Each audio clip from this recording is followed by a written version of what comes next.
Welcome back to your Fantasy Football Buddies. I'm Steven Miranda. I'm Jeff Ellis, and it is Wednesday, August 17th, 2011, and we're here to rock you. Today we're talking about team defenses and where you should take one. And we're going to talk about kickers. But also we're going to finish up with some fantasy football for James, and we're going to talk about the dreaded waiver wire and how all that works. That's right. All that coming up right after this.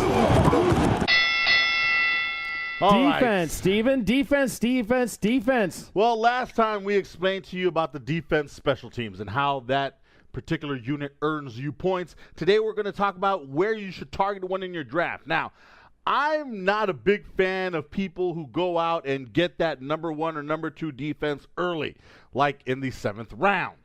Well, here's what's interesting, Steven. I mean, you noted this, and so I did a little bit of digging on my own. All right. And I looked at ESPN's average draft position. They call it their ADP. Yes. And in their ADP, the first defense that was going off the board was the Pittsburgh Steelers at today. Now, mind you, this is still early for fantasy football drafts, but a lot of people are still having them, especially if you're like us and you have too many teams. Yes.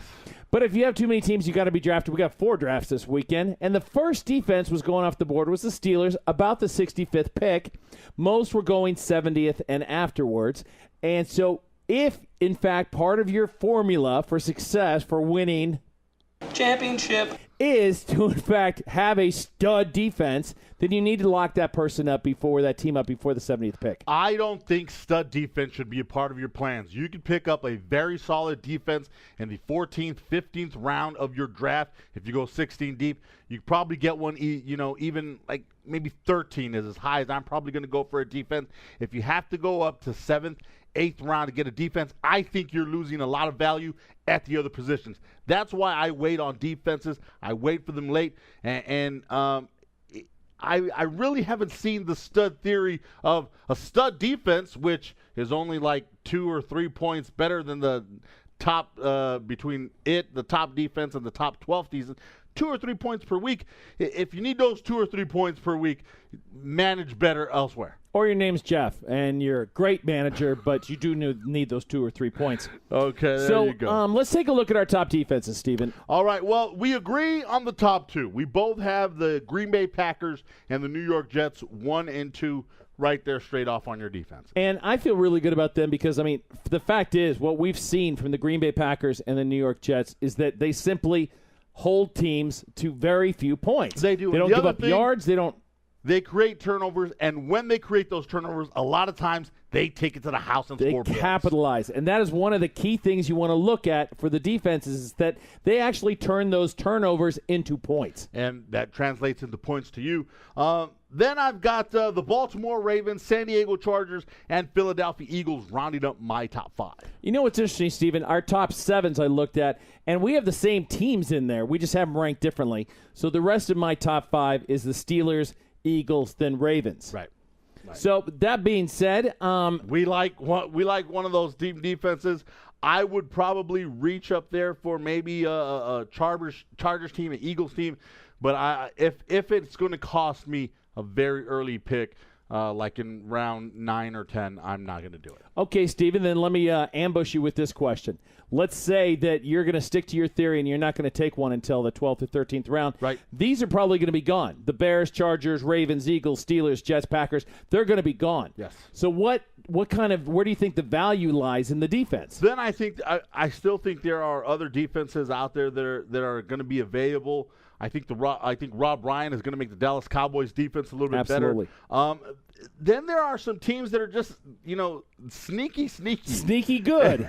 I know. And I'm thinking about the Rams. That is one of them. I'm thinking about the Atlanta Falcons. That is another sneaky defense that, they like to return turnovers for and get points off of them. So there's still value to be had at defense. The New Orleans Saints, remember, 2 years ago, they set records with their ability to turn the ball over and score on defense. So even if you don't get one of those top 5 defenses, there's still value to be had at the defensive position. You're going to be fine. Now the next position that Jeff and I, we just...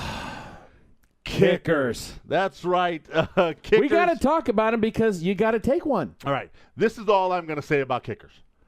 Don't take one until the final round in your draft. And I mean that. If you take one anywhere above the final round in your draft, you've done something wrong, okay? And I'll tell you why. Last year, the top-rated kicker on ESPN's leagues, Sebastian Janikowski, was only 1.5 points better per week than the 12th-ranked kicker, which was David Buehler of the Dallas Cowboys. You know when I got David Buehler of the Dallas Cowboys? Wait. In the last round. You know when the guy took Sebastian Janikowski? In round 11. Don't take a kicker to the final round. That's all I've got to say about that. Kickers. You got to have one on your team to fill out your roster. I go crazy sometimes in the 15th round, and we'll take one sooner to get one of the top ones, and it seems to happen to a lot of people. We don't mean to. We don't intend to take that kicker before the final spot, Steven, but we inevitably do. And I know you're right in my heart. I know you're right. But you know what? When you click, when it's time to click on the pick, it's like, I understand. Oh God, I did it. Oh man, No, I took Neil Rackers. That's all the time we're talking about kickers. Finally, we're going to end up with very quickly fantasy football for this guy. All right, the newbie, and here it is. It's the waiver wires. Now, James, that you've had your draft, all players that didn't get drafted in the draft fall into a waiver wire pool. That means they become free agents. During the season, you will get ranked from 1 through 12, depending on your league, if it resets after every week, based on the worst team. The worst team gets the first pick.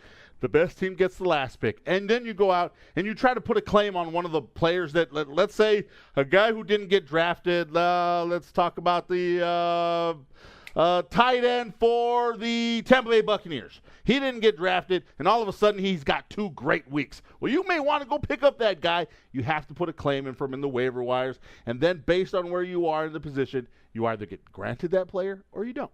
Okay, so basically what's going to happen is Monday night, as soon as Monday Night Football is over, you're going to take a look at your teams, and you're going to determine how you're doing, which teams are hurting at which position, and you're going to go out and scour the waiver wires, which is to look at the available players that are open.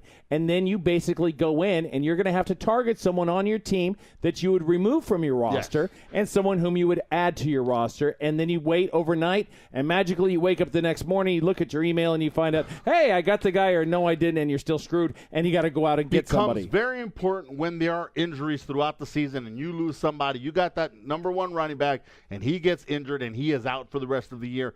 Who am I going to play now? Well, you can go out, you can get his replacement, you can get the backup running back from his team and use him. That's what waiver wire is. It's very important. Make sure that you scour the waiver wire every Monday night after Monday Night Football. That's all the time we've got. I'm Steven Miranda. I'm Jeff Ellis. We're your fantasy football buddies. Out.